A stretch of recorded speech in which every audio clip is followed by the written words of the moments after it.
Hi, and thank you for tuning in to Grandpa's Cabin Life here on YouTube. My name is Mark Kralovich. I am the author of A Cabin in 40 Acres, How to Find, Purchase, and Manage Your Own Land. I'm also on Instagram, also at Grandpa's Cabin Life. So please reach out, take a look. Hopefully at the end of this video, please click on like and subscribe to the channel. The YouTube channel that you're going to be watching is going to be based off of the book. We're going to go chapter by chapter, covering the information, products that we used, things we found useful, things that got us into trouble while we were doing it. So again, the book A Cabin in 40 Acres is available on Amazon. It's available on Barnes & Noble. It's in both softcover and ebook. So anywhere you can purchase a book, you can purchase A Cabin in 40 Acres. So again, our video is going to be going through, in this case, we're looking at chapter 1, which is how to basically afford your property and or cabin or whatever it is you want to do. And the title of chapter 1 is How the Heck Do I Pay for This?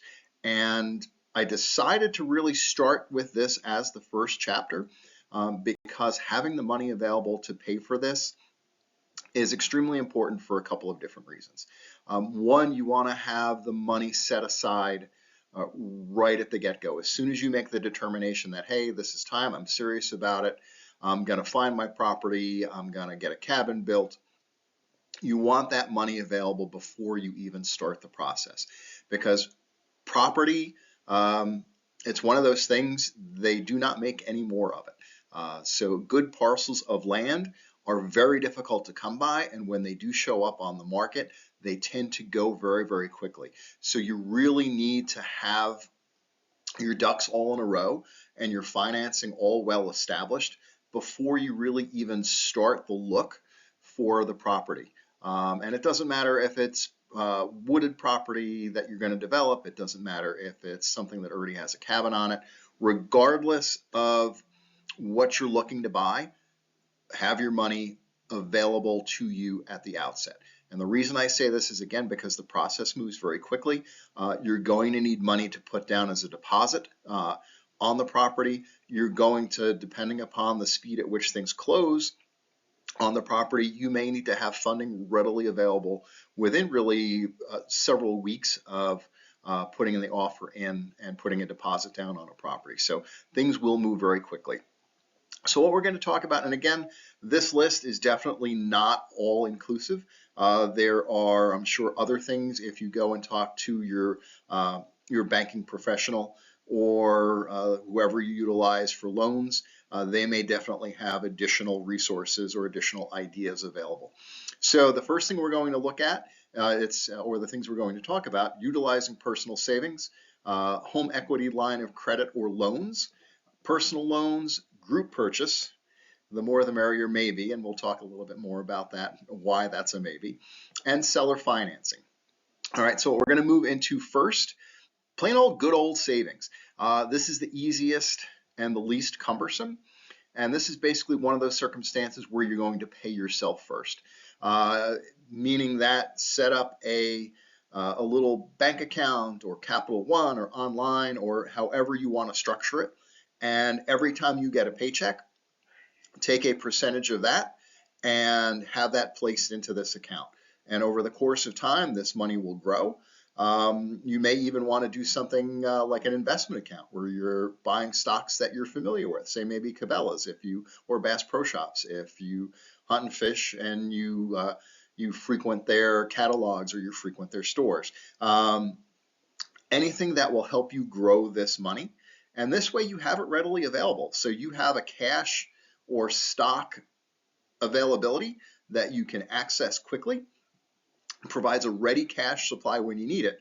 And while depending upon the process, you may not have set aside enough to make the full purchase, you hopefully at least have in cash or sellable stocks the amount of money to put down a deposit and to hold that property, to put down the down payment while you're going through the process of gathering monies to make the actual payment of the property when things come due. So good old savings, very reliable, very easy to do. One of those things that you pay yourself first, which you should be doing anyway with structuring your 401k or 403b. You should always be kicking money aside. This is an additional little slush fund.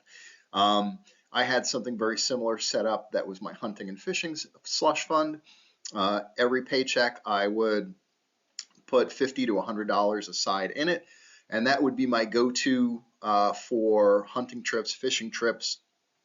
In this case, I did have enough in it that I used it to put the down payment on the property when I did eventually find it. So again, this is an excellent, very easy, very straightforward, no issues, no concerns way to go about financing a property. So plain old good old savings.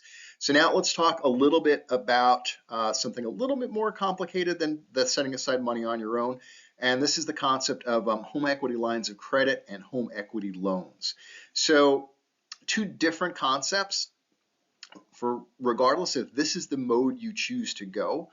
Start this again before you really even are serious about looking, because this can sometimes take months for the home equity line of credit or the home equity loans to be processed by your lending institution and have those monies available. Right? Again, always, regardless of what I'm saying here on the video, please speak to a professional. I am not one, nor do I play one on TV. So everything that we're getting here are things that I kind of worked through when I was looking to buy property or researched when I was putting the book together. All right, so basically what you're looking at when you're talking a home equity line of credit or home equity loan, it's based upon the equity in your current home. So say your house is worth $100,000 and you currently owe $50,000, say, in mortgage costs on that house. So that means you have $50,000 in equity, which you can borrow against, and that's rough. So if your house is $200,000, you owe $50,000 in a mortgage, you have $150,000 in equity that you can then access and turn into available monies for you to use for the purchase of your property and things like that moving forward. Just as a side note, and this is going to vary depending upon your lender, but most lenders will allow loans up to 85% of the full equity of your property. All right, talking a little bit more, home equity loans. So fixed term loan, also known as a second mortgage. This is usually paid out in a lump sum, and you're going to pay it back at a fixed interest. All right, the duration of these loans, generally some can be as short as 5 years. They can be out to 30 years, depending upon how you structure the loan and what you work with your lender. Now, the home equity line of credit, just some more specific details. So the home equity line of credit, it's a revolving credit line. So say you get your home equity line of credit for $50,000. You take $10,000 and you use that as a down payment on your property. Now, over the course of the next couple of months, you pay off, say, at $1,000 a month. So now you've put $3,000 in towards the $10,000. So that now means you're now back to that $3,000 additional. So now you have that money available to spend. So if I spent $10,000, paid back $7,000, so now I have, out of $100,000, now I have $93,000 left to use again. So as you buy back and as you pay into it, you maintain how much money that you have in that home equity line of credit. Typically, it starts off with a variable interest rate, really based upon what's going on with the current market. You do have the ability to lock in. So say once you have purchased your property and you've done the down payment, you've done the closing, and say you don't have any other plans to use that home equity line of credit anymore, you can look to lock in at whatever the current interest rate is. So this way, if the economy gets wonky and interest rates go through the roof, you are locked in at hopefully that lower rate, and your rate can't go up anymore. That is, again, one of the downsides of a variable interest rate, is that if the economy gets wonky and interest rates go through the roof, your interest payment is going to go through the roof along with it. So keep that in mind when you are working with a home equity line of credit. And typically with a home equity line of credit, there's a draw period.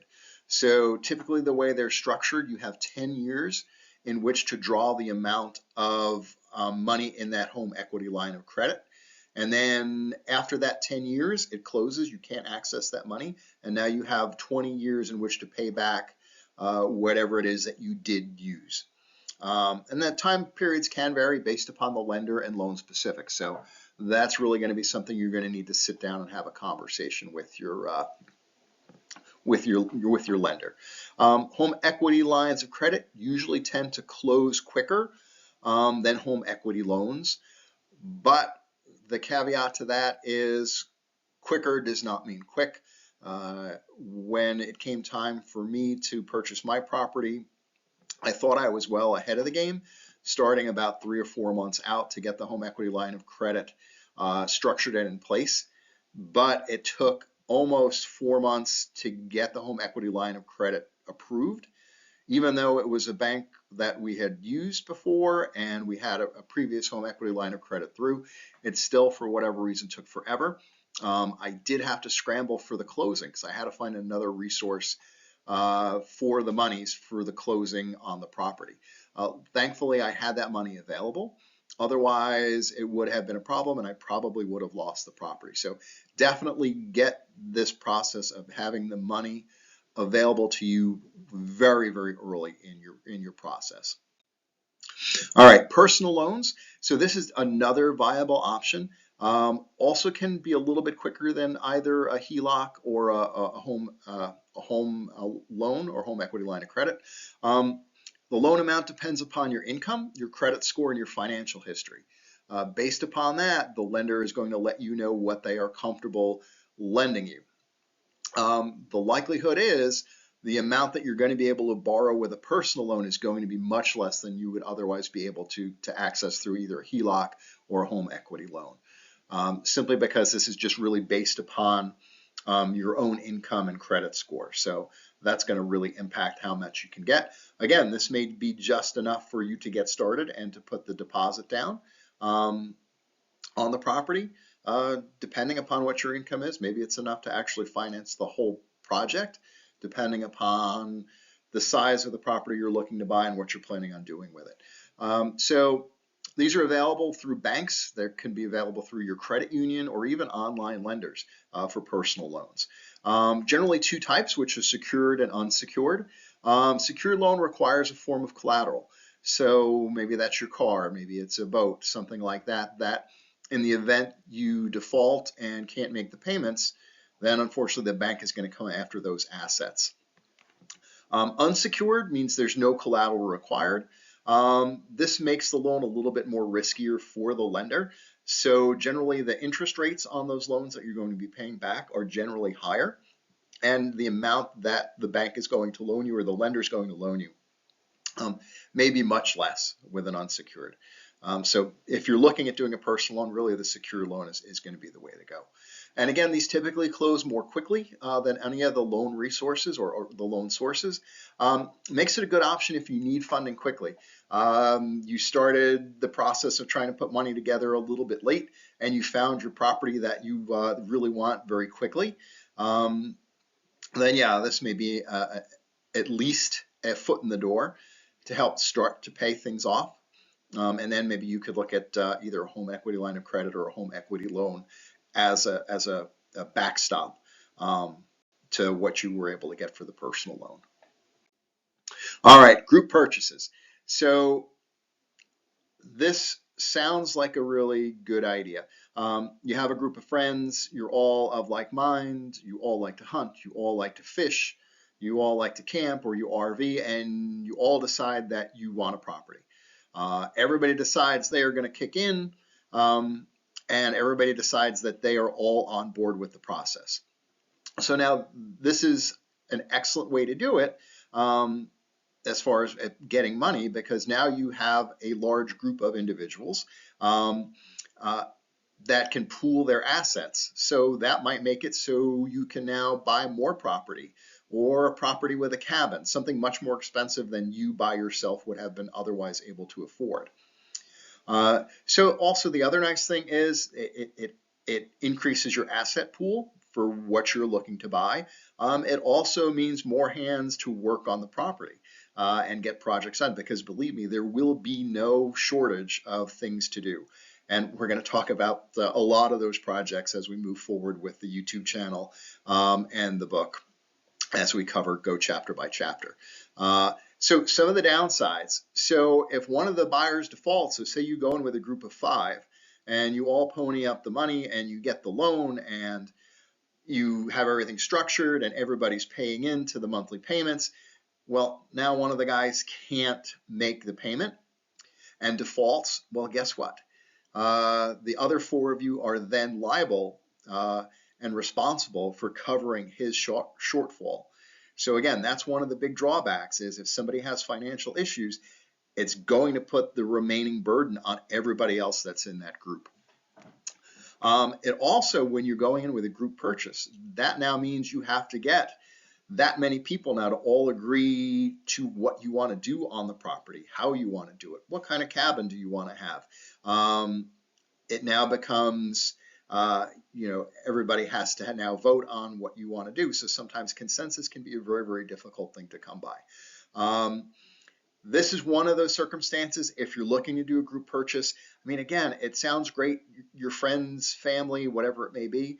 This is really the circumstance where I strongly advise you to get a real estate attorney involved, because you really want to have a contract drawn up with all the buyers so that everybody is protected, everybody knows what the expectations are, everybody knows what they are responsible for. So it clearly delineates the who, what's, where's, how much before you actually make the purchase. And this will really go a long way to making life amongst all the purchasers that much easier if it's clearly delineated in an agreement beforehand.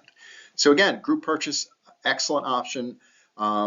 Can greatly increase the amount of money you have simply because it's a number of people pooling resources, which can mean a bigger property. It can mean a nicer cabin, whatever the case may be.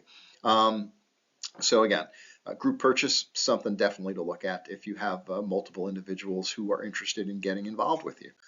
All right, financing. So this is really the last thing we talk about in the book.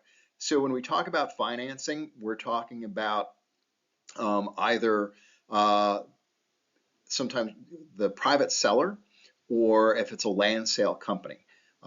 They will sometimes offer financing direct to the buyer. So this is an option that may save you some money. It's sort of a one-stop deal because you're purchasing the land and financing the land through the same individual. So this may be a really good option if you don't have readily available cash. It's limited availability, so if you don't have the money going through the seller, that may dramatically limit what properties you can purchase.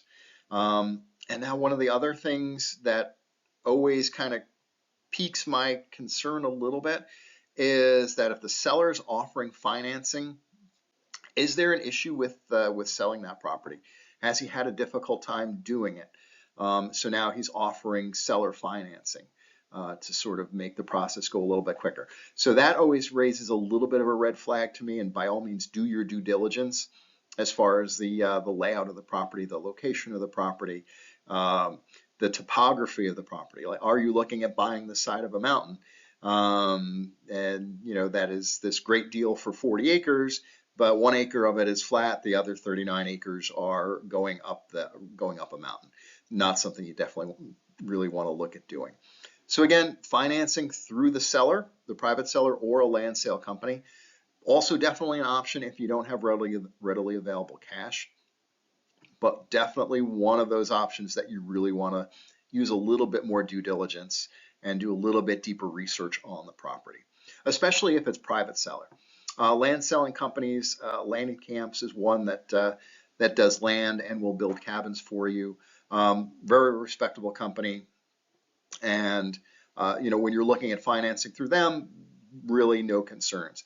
It's more when you're dealing with a private seller, just really use your due diligence in researching the property. So that's it. This really covers the main pieces as far as the general financing options for you to purchase land, whether it is fully wooded, whether it has a cabin on it, whether it's got a stream or a pond or whatever the case may be. These are the basic modes of financing that are going to be available for you and are going to be the easiest for you to utilize. Again, I've said this several times because I cannot stress it enough. Please make sure that you are starting the financing process well before you start to look. Because again, once you find a property and you make an offer, things are going to go very, very quickly from that point. So it may only be a couple of weeks from you putting the down payment on the property to you having the closing. And you don't want to start trying to get assets together, whether it be a HELOC or a home loan or personal loan or whatever the case may be. You don't want to be doing that last minute because it is going to take time for those things to be processed by the lenders, and you can very seriously risk losing out on what may be your perfect property. Because again, property, if it is a really good piece of property, say it's surrounded by state game land or it's got a pond, or it's a large parcel that is reasonably flat, it's going to go quickly because there are a lot of folks that are out there looking specifically for those types of parcels. So please, please, please make sure that you square away the money for this process as quickly as possible. Also, what I would say is, as much as you think it's going to cost you, I would probably look to add a pad to that. So say you're thinking about a home equity line of credit for $100,000.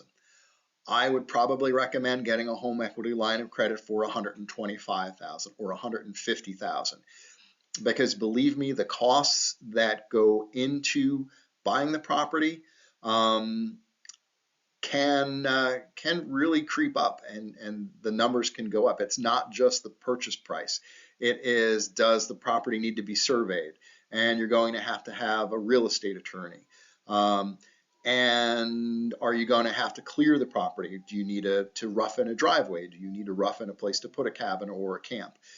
So there are expenses that are going to ramp up as soon as you sign the papers for ownership of that property. So we're going to touch on all these things moving forward on the YouTube channel. There'll be some of it on the Instagram channel. Again, it's Grandpa's Cabin Life on both Instagram and YouTube. When you're on YouTube, again, click like and subscribe. I'm glad that you were taking the time to take a look at these videos. It gets a lot more fun moving forward because we're going to talk about walking properties, what to look for, how to go about doing it. It's got videos of my process when I was looking around, some of the properties I looked at that were entirely sketchy once I actually got out there and walked them. We'll talk about or look at my property that I eventually purchased. We're going to go through all the steps, everything from once you got it to what to do with it, how to go about clearing a property, how to go about doing drainage work, how to go about finding something to put on your property, whether it be an outfitter tent or you're camping in the back of your truck, or you just get a big shed and you're camping out in that. Or eventually when you get your cabin. I did all of those things, and we're going to talk about all of that and all the projects involved. So look forward to seeing you. Thank you again so much for taking the time to watch this. Please, any comments down at the bottom, add them in. I will try and respond to you. And again, look for the book on Amazon, Barnes & Noble, wherever books are sold. You can get either a soft cover or you can get the ebook. And again, Grandpa's Cabin Life, both here on YouTube and on Instagram. Thanks again for taking the time. We will talk to you soon. More videos are going to be coming out really within the next couple of weeks as we move through the process, especially as we're getting closer to spring. We're going to be heading up there with my buddies Kubota, doing some things. We'll video it. I'm going to go through products that I've used that made the whole process much, much more comfortable for me. So yeah, thanks so much. We'll talk to you soon. Take care. And that is it. Yep. So Grandpa's Cabin Life.